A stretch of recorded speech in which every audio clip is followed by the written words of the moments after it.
net jadi ke mana mondok aing tuh zaman internet mondok pikir ku otak sia tuh lamun endek ge sakola mun endek ge kuliah mun endek ge ka luar negeri ka ditu ulah mondok di balai rombeng kos kitu ribet daing meneuleuna segala make samping kopiah beureum tas diselek ku sia eta teh ngaleungitkeun pemandangan keindahan Indonesia atuh aing ngaribedan pemandangan mah sia ulah neuleuh aing deuleuh tuh nu hararebat aing ulah di deuleuh atuh anggap aing kadal ku sia teger dah berarti dah si Junet teger si Junet mondok bae tapi hatang ka pondokna mah pagon hak-hakan iraha deui sia ku aing dibales sia sampai balik nyana ka ieu mah mulai kapake ku ari mah rek deuk hajat coba atuh cenah ieu tahlilan terus rajaban muludan gede sorangan ngagedean henteu maksud gede tapi Allah nu ngagedekeun lantaran nyanana teger ke Allah aingna nangin Allah diberi ilmuna ku Allah dek ngembangkeun ilmuna Allah dititah ku Allah moal muntayang ka jelema jadi tak kiaina kamari mah kakarak ustad kuari geus bade ka mana yai kaduhung kaliwat langkung Anta nyembah kayang agung bantek cek Gusti Allah ye Muhammad walau anzalna malakan lamun teh mah kaula nurunkeun malaikat ka maktarahu sakumaha kahayang maranehanana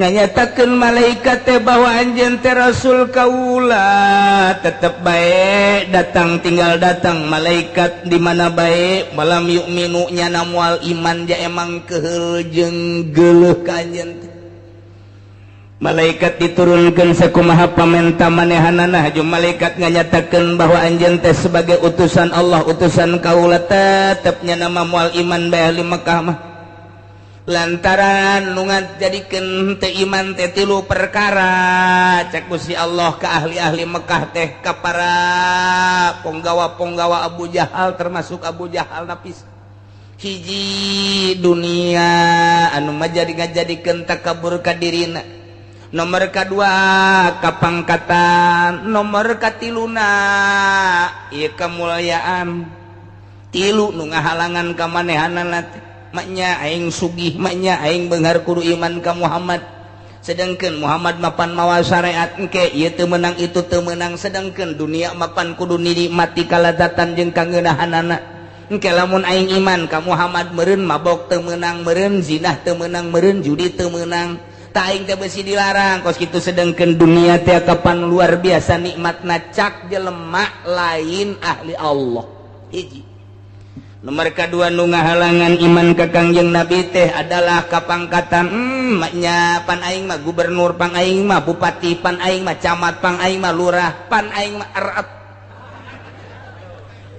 ini RT baheula lain nu kuari lain ini mah kerja di Mekah pan aing mah RT pan aing mah RW pan aing mah RK jaro jore jasa teh jaro pan aing mah camat pan aing mah bupati pan aing mah sekda pan aing mah DPR pan aing mah gubernur pan aing mah menteri pan aing mah presiden manya kudu iman ke Muhammad rakyat jelata kahalangan tah ku jabatanana teu hayang aing kudu iman ke jelema anu teu boga jabatan mun endeuh ge mun endeuh malaikat turun nganyatakeun tah Muhammad eta teh jadi rasul Allah aing teu bake heula ngahalangan nomor katiluna jelema nu disanjung-sanjung jeung dipuja-puja dihormati di kalangan Mekah teh lantaran boga turunan lantaran boga kitu harisma ta ieu teh jelema anu mulya boga harisma sangat karismatik tah eta teh embungeun iman ka Kangjeng Nabi kahalangan ku kamulyaan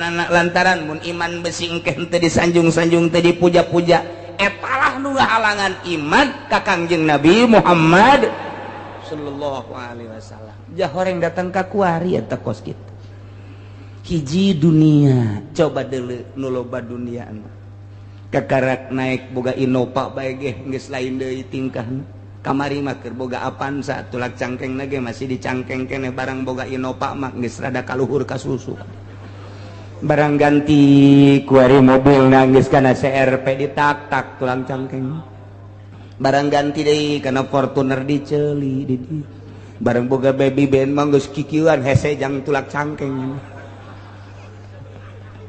harta deuleu di lembur urang anu ngadadak sugih. Kemudian anu tadi nama jarayat biasa barang diangkat jadi lurah deuleu keadigunganana deuleu katakaburanana barang diangkat jadi camat geus embung ngahiji jeung rakyat barang diangkat jadi kapolres geus teu hayang barang diangkat jadi bupati geus embungeun babarengan takabur berarti geus teu ngadenge kana nasehat barang diangkat jadi gubernur komo jadi presiden mah berarti jabatan eta ngahalangan kana iman. Kabladieuna jelema anu dihormati jelema anu disesepuhkeun jelema anu dijadikeun kepala suku jelema anu disepuhkeun dikolotkeun dirinya dihormati sagala jadi pertanyaan ka manehanana tah eta ngahalangan deui embung aing kudu iman ka Muhammad mah ana aing mulya manya nu mulya kudu iman ka nu hina datang ka kuari kitu bae. Mantap ke Masya Allah jasa komo di urang mah ieu leuleuh pejabat teu ari sinin ka rakyat baheula mah disindiran teh rada berubah ngagibeg bae mah ku ari mah disindiran mah geus teu ngagibeg acan dicarekan ge geus teu ngagibeg ku ari mah geus ulah cacampuran mantap ke kiai mah geus ngade ulah ngahiji jeung pamarentah lain kudu jadi musuh satungtungnya can bener urang bager bae ngan ulah haju nuturkeun nyana komo nu koneng naon karta nu koneng naon nu koneng cenah de asal kiai asup ka Golkar wassalam intaha wis tutug apa kakiaianana beres geus pokona atawa kiai anu menta proposal anggeus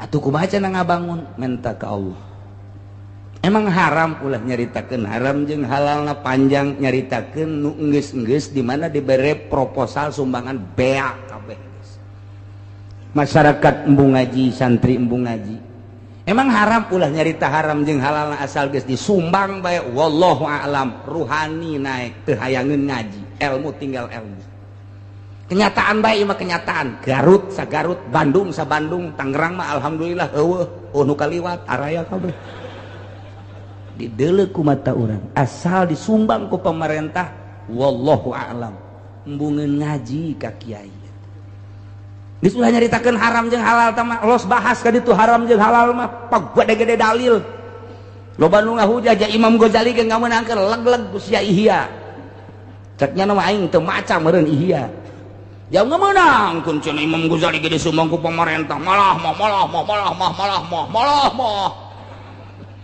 tereuy ku sia malah mah tapi deleukeun ku sia nu enggeus bae teu kudu dicaritakeun ngaran-ngaranna Pandeglang saha kiaina Serang saha kiaina Tangerang saha kiaina tinggal 3 deui ge teu sampurna santri nu hiji lehoan bae nu hiji ayo kenyataan deui kula mah deuk dipake ka bendu ge los tapi aing mah pan karunya jasa ieu ka masyarakat deudeuh jasa ieu lamun geus ti lembur eta tadi nanyana di naon didengekeun ajian anak kuari geus teu di ajian teu di ajian mah pae meureun ji baca kula ieu bawel jasa bawel lawan ieu karunya tak ka kiai hayu urang babarengan lah sapira proposal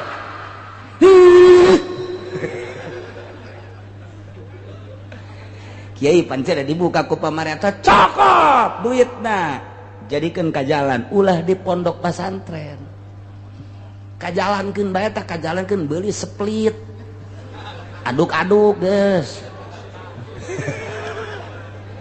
ya emang sekalian bawel ieu lantaran ieu jadi kenyataan 100% Masya Allah anu kula nyaho bae Tasikmalaya Ciamis Garut Bandung asal geus kakenaan ku koneng anggeus intaha wis tutup apa pondok pesantrene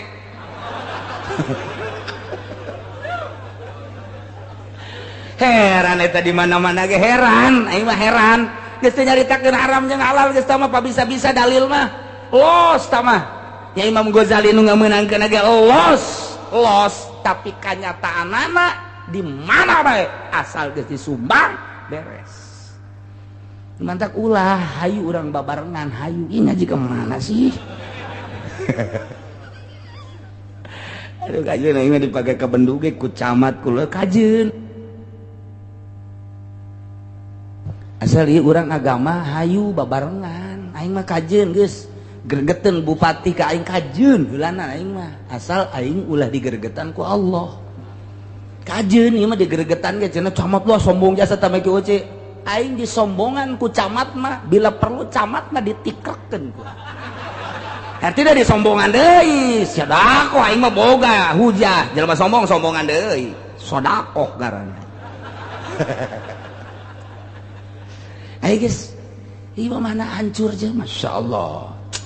Lain lalagaan nih mah, komo kadieuna. Bisa nu ngomong, tama kemari zaman orde baru, atau komo kuari, 2 kali orde baru, lebih jahat kuari. Maksudna iu sanajan urang pondok na goreng, pondok na joreng, pondok na dek rubuh, mun aya pondok dek rubuh kenapa lah,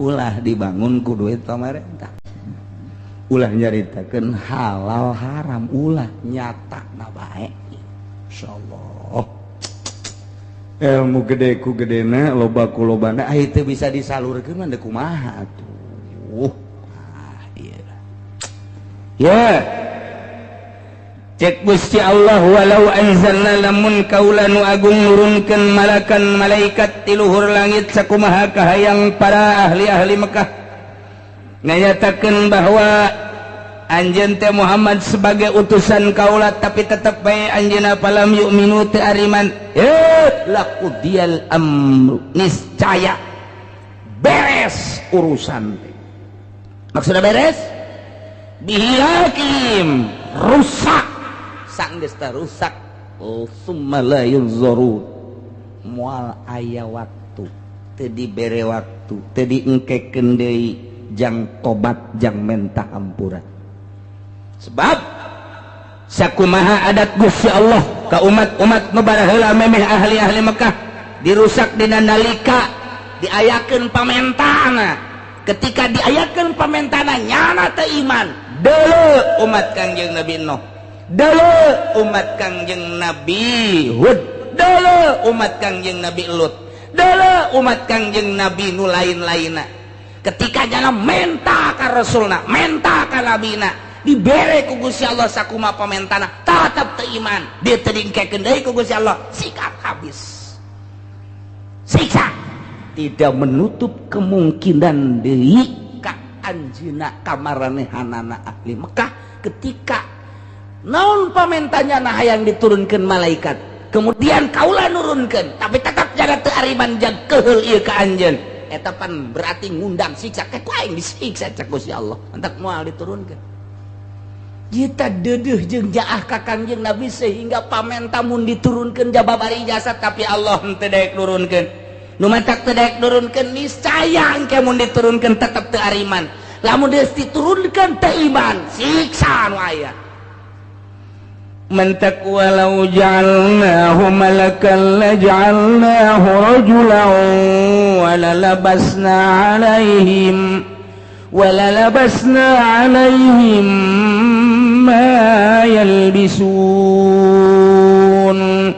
wallahu alam bimuradihi Muhammad walau ja'alnahu mun kaula nurunkeun ka malaikat laja'alnahu niscaya meureun ku kaula dijadikeun malaikat teh bentukna jeung rupana seperti lalaki lantaran lamun langsung malaikat diturunkeun ka dunia pan moal kuateun manusia maneuleuh malaikat contona Kangjeng Nabi ge pernah menta ka Gusti Allah hayang neuleuh malaikat Jibril nu aslina eta teh begitu Kangjeng Nabi dibere ku Gusti Allah neuleuh malaikat Jibril nu aslina kakarak jangjangna doang ge sabeula gusya eleh Kangjeng Nabi langsung pingsan eta sagede Kangjeng Nabi atuh komo sagede bangsa musyrikin kuari lamun turun malaikat ka Cikupa beres kabeh Cikupa rata ujianna Cikupa moal kuat emang kumaha kitu neuleuh malaikat. Berarti kan lamun kaula nurunkeun malaikat jangan nyatakeun bahwa anjeun sebagai rasul, jangan benerkeun bahwa anjeun sebagai rasul kaula, niscaya kaula nurunkeun malaikat eta meureun bentuk lalaki. Sakumaha nu sok datang ka Kangjeng Nabi bentukna kos Kidahiyatul Kalbi, hiji urang Arab nu pangkasep-kasepna Kidahiyatul Kalbi, tah malaikat Jibril teh sok ngarupa Kidahiyatul Kalbi ketika madep ka Kangjeng Nabi. Lantaran lamun langsung bakal nu aslina Kangjeng Nabi moal kuateun tah atuh ieu ge kula nurunkeun malaikat jangan benerkeun ka anjeun dideuleuh meureun ku ahli Mekah moal kuateun pararae atuh ge lamun kula dak nurunkeun supaya aman atuh meureun pan kula ge meureun cak Gusti Allah aing nu agung ngarobah bentuk malaikat jadi bentuk lalaki. Hiji nomor kedua engke walau anzalnahu wa ja'alnahu rajulan lamun kaula nurunkeun malaikat bentukna lalaki jalabun lain lalaki mamual kuateun ieu atuh lalabasna alaihim mayalbisun atuh saliru engke ieu teh malaikat apa lain mun diturunkeun malaikat moal kuateun niscaya diganti ku rupa lalaki mun kula nurunkeun malaikat ti luhur rupa lalaki atuh engke saliru deui bae cak eta ieu mah lain malaikat di jelema-jelema keneh dek iraha benerna atuh pasti jelema teu iman mah kitu bae tah Muhammad tetep bae ulah dilingseuh ulah didenge pamenta diturunkeun kitab lain dek iman ieu pamenta yang turun malaikat lain dek iman ieu eta mangan sakadar ngaririweuh ka anjeun lamun nyana ngaririweuh ka anjeun ulah sok milu riweuh anjeun Muhammad tenang bae mentak dibere pang beberah ku Gusti Allah ye wala qadistuhliya bi rusulin min qablika demi yakin nyata geus diguguyonkeun bi rusulin berbagai rasul-rasul min qablika memeh anjeun samemeh anjeun teh rasul tiap dakwah teh disengserikeun ku kaumna. Kangjeng Nabi Nuh disengserikan disengserikan ratusan tahun. Kangjeng Nabi Hud disengserikan ratusan tahun. Kangjeng Nabi Yusuf disengserikan sababaraha tahun. Kangjeng Nabi Sulaiman kitu keneh. Kangjeng Nabi Musa, Kangjeng Nabi Isa termasuk anjeun disengserikan, dihina, dicemooh, lain anjeun bae nu baraheula ge kararitu bae. Tenang bae, lain hiji lain anjeun bae nu mantak paha qabil ladzina sakhiru maka turun menggon ka jelema anu ngahinakeun ka jelema-jelema anu kitu ngalelewe ka jelema anu kitu ngajejeleh ka anjeun maka nu bihi yastahziun siksa anu pernah datang ka jelema anu ngahina siksa nu pernah datang ka jelema anu ngawoleh ngajejeleh jelema baheula menta ka rasulna sanggeusna diturunkeun ku Gusti Allah sakumaha pamentana tetep teu iman nyana tetep ngajejeleh nyana tetep ngahina ku aing diturunkeun siksa ka jelema nu ngahina tidak menutup kemungkinan cek Gusti Allah pakadza yahiku biman istahza'a bika aing ge bakal nurunkeun siksa ka jelema anu ngajejeleh ka anjeun Muhammad. Deukeun ke ternyata bukti ketika perang Badar dicacag Abu Jahal jeung berbagai perang dicacag jelema anu ngahina ka Kangjeng Nabi paehna inting-intingan tah kitulah jelema nu ngahina ka Rasul kitulah jelema nu ngahina ka Nabi kabelah dieuna jelema nu ngahina ka para wali Allah kabelah dieuna jelema nu ngahina ka para solihin-solihin engke ge ku Allah dibuktikeun. Jangan nama lain dek iman ke Allah ye, lain dek iman ke Kangjeng Nabi ye, lain dek nurut ke para wali ye, lain dek nurut ke para ulama solihin ye. Nya nama emang dek ngaririweuh doang, dek ngaribedan doang nya nama. Dek ngaribedan doang. Kiai kakaler nyana ka kidul, kiai kakatuhu nyana ka kenca, kiai kudu heueuh nyana ulah atuh terus bae sepanjang masa kitu bae ulah kaget. satungtung aya keneh jelema leuwih ti hiji pasti kaberesan moal aya. Tetep bae penghinaan pelecehan terus bae ngan urang na ulah kaget. Ke timbul ti ustad nu ngahina, timbul ti kiai nu ngahina, timbul ti jawara nu ngahina. Eta teh hakikatna mah deuk ditaikeun pangkat si kiai. Coba ja itu ge moal ngahina lamun lain gerak Allah mah. Deuk dicilakakeun bae si itu nu ngahina teh. Ngan urangna sing teteg bae. Mentek ge ka santri mah model cek ulah mah. Santri mah model, ka modelanna naon? Mimiti dihina. Ke masantren teh dihina, di ortodok. Hei Ned, jadi ke mana? Mondok aing. Tuh, zaman internet mondok. Pikir ku otak sia tuh. Lamun endek ge sakola, mun endek ge kuliah, mun endek ge ka luar negeri, ka ditu ulah mondok di balai rombeng kos kitu, ribet daing meneuleuna. Segala mah ke samping, kopiah beureum. Tas diselek ku sia. Eta teh ngaleungitkeun pemandangan keindahan Indonesia. Nah hina teh. Lamun nyana dihina kitu haju eureun masantrena kandas tengah. Tapi lamun deuk dibere pituduh ku Gus Jaji. Atuh aing ngaribedan pemandangan mah sia ulah neuleuh aing. Deuleuh tuh nu hararebat. Aing ulah di deuleuh atuh anggap aing kadal ku sia. Geus teger tah berarti tah. Si Juned teger si Juned. Mondok bae tapi hatang ka pondokna mah pagon hak-hakan hak. Iraha deui sia ku aing, dibales sia ku aing. Teu balik nyana ka ieu mah. Ju berangkat teh. Ned. Mondok keneh gitu. Datang ka zaman iraha sia eureun mondok. Woi. Teu mah zaman Ki Benen teu mah. Kuari mah zaman saha mah nya mondok keneh bae.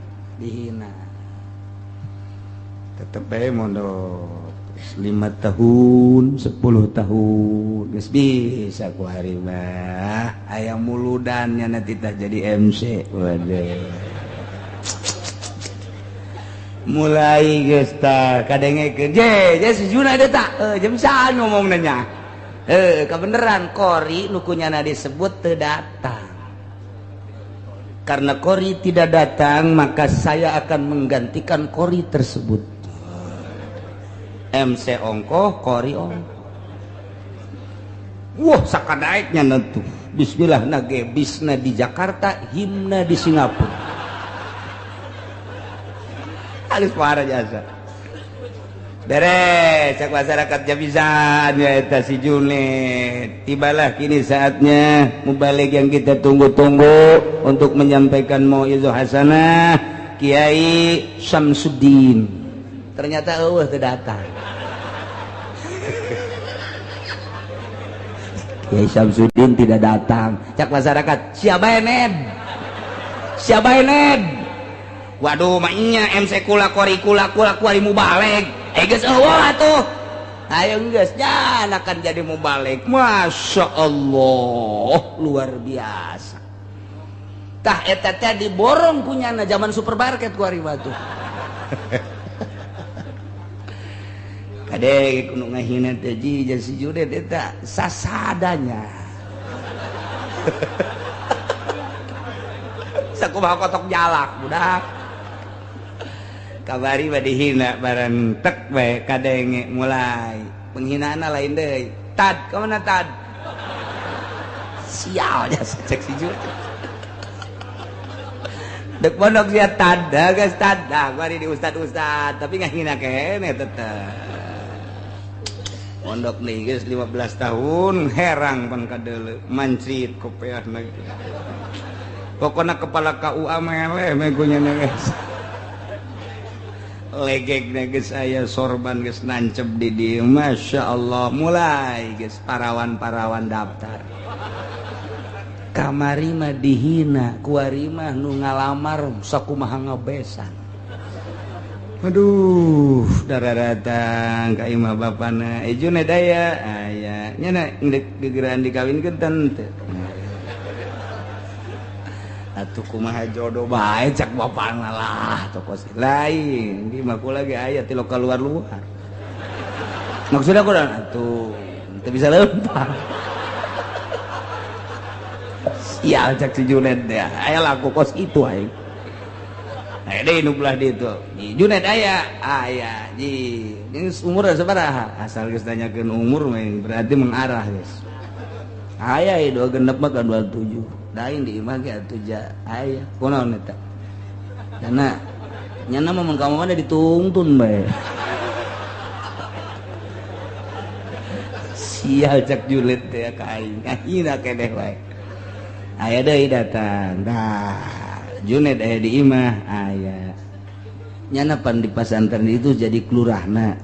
Anakku lagi di pasantren awewe geus jadi lurahna. Kadengena makan ngeunaheun tah. Kadengena ngeunaheun kan teliti heula. Maksud teliti ke kumaha? Kieu aya waktunya nama santren eta umur sabaraha? Kerja nama santren umur 15 tahun. Aju kuari jadi lurah. Eta ngalurahan pondok kuari umur sabaraha? Geus 15 tahun di pondok. Jumlah 30 kolot. Cek si Junaid aing nikawin nganu kolot deui bae. Mulai tetep loba nu datang. Lain deui. Lantaran sinar ilmu mah teu pandang kasep, teu pandang teu kasep. Lain deui. Hideung ku hideungna herang. Herang kapoe.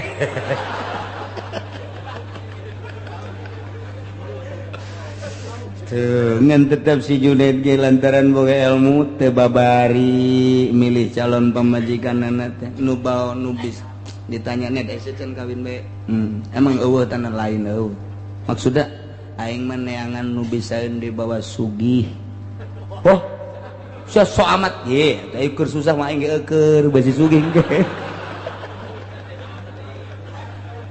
Itu diajak susah mah engke atuh baradisa aja aing ge susah. Ieu mah basi aing sugih supaya bisa teu kaharti aing ngomongan sia atupan aing mah santri. Oh, atuh lain deui.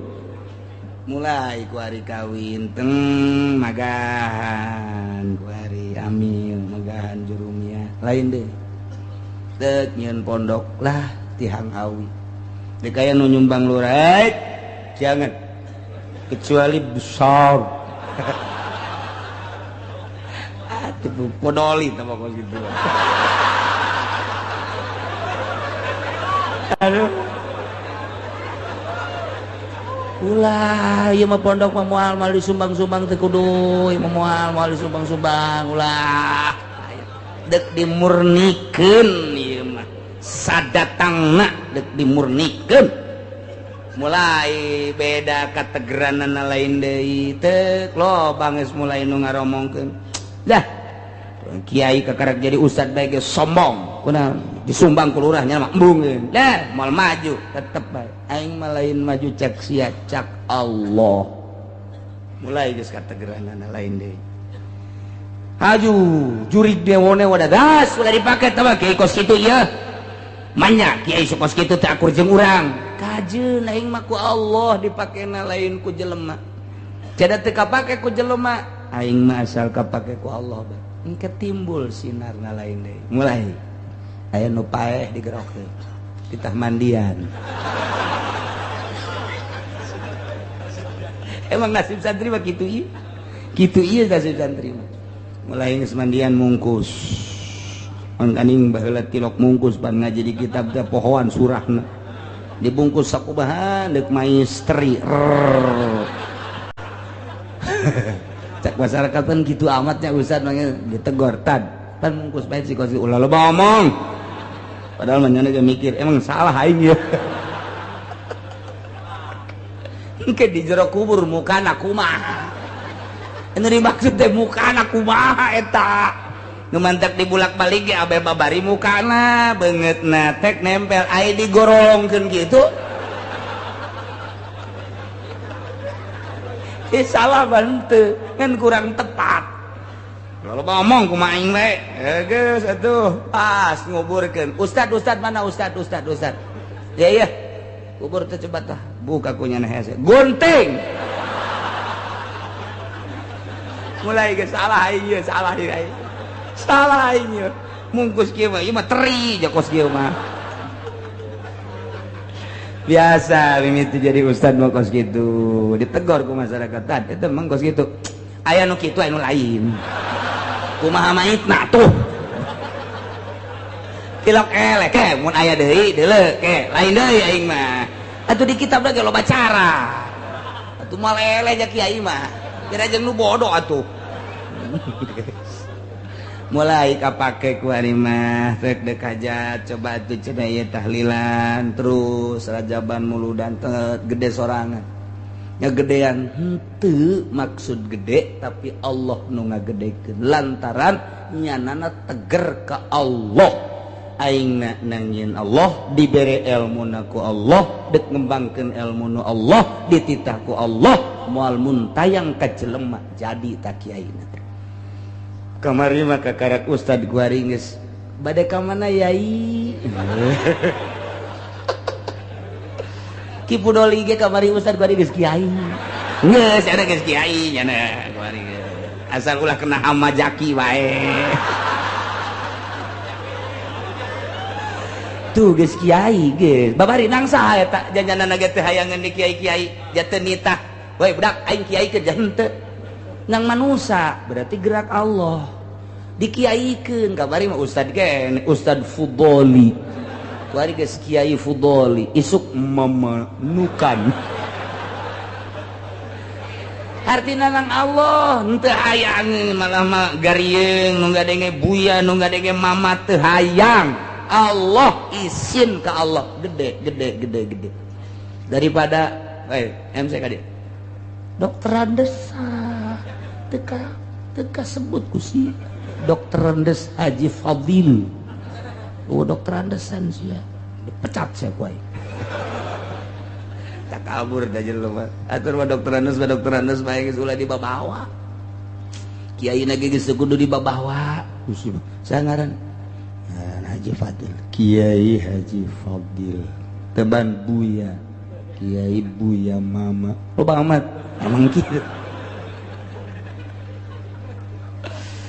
eta kos kitu gede sorangan nya nama ibadah bae baca Quran baca sholawat ngaji ku batur di ustadkeun ih sebodo atuh jai teh hayang ieu kamari ieu mah kakar datang mang santri kene mang belah dieuna terus tad nyana terus we terus ngaji yai kiai kudnya mah terus we ngaji malah mah izin ka Gusti Allah mulai ya naon eta ya ku Allah diangkat geus moal aya anu bisa nahan lamun ku Allah geus diangkat hese nah kitulah sing teger sakumaha tegerna Kangjeng Nabi urang Kangjeng Nabi Muhammad sallallahu alaihi wasallam yu urang babarengan tanjeurkeun agama Allah melalui taklim luhurkeun agama Allah melalui pengajian di lembur-lembur besi aya ustad kiai bagahan ngaji hayu arajian ulah hajikeun arajian hayu esian besi aya pondok pesantren di unggal lembur anak urang datangkeun ka dinya keuna nyahoon maca Al-Qur'anul Karim keuna bisaeun maca riyad takrib teu kudu jaka jauh-jauh heulanan babarengan ke mun anak geus boga pilihan jakula geus ngaji amil di dinya hayang pindah ka anu mangga pindahkeun jadi engke hirup suasana teh asal kiaina ulah narima sumbangan ulah jaritakeun haram jeung halal kenyataanna mun tas disumbang wassalamualaikum warahmatullahi wabarakatuh intaha teh kenyataanna seperti eta mantap loba anu gregetan kakula kajeun aing mah digergetan kajeun asal sing tabah sing kuat agama nu di pikiranana tuh ialah lalakon di zaman Kangjeng Nabi ahli-ahli Mekah anu ngahinakeun ka Kangjeng Nabi anu ngelecehkeun ka Kangjeng Nabi ujung-ujung nama engke bakal kena siksa ti Gusti Allah Subhanahu wa ta'ala masih berlanjut kul siru fil ardi wallahu a'lam